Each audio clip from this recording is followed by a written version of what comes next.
we have this public, in the United States called PBS, it's Public Broadcasting System, and it seems like once a year, growing up, they would always play the Woodstock movie, the Woodstock Festival. And in all honesty, and I'm gonna be honest with you, I frankly don't really care for a lot of the music that was actually in the movie, for many reasons. But I remember seeing this as a young kid, a young child, seeing this footage of Richie Havens actually playing.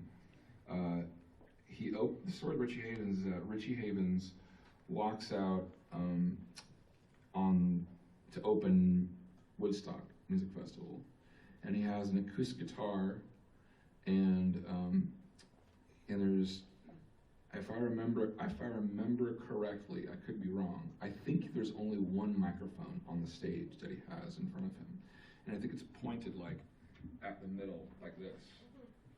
And for some reason, the sound systems in the 1960s were pretty dang incredible. In fact, if you look at early footage of Bob Dylan, you'll see him only, or Johnny Cash and those people, they're playing with one microphone the entire time.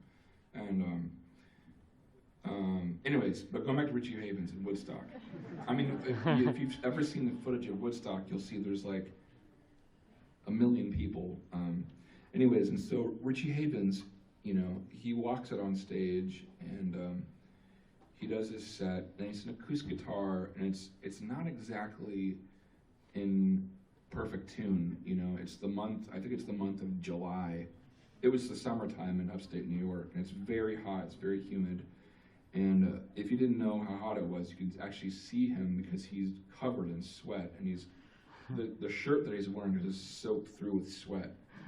And he gets up on stage, and he's playing this acoustic guitar that's barely in tune in front of one microphone, and he is just playing these repetitive like strums and over and over again.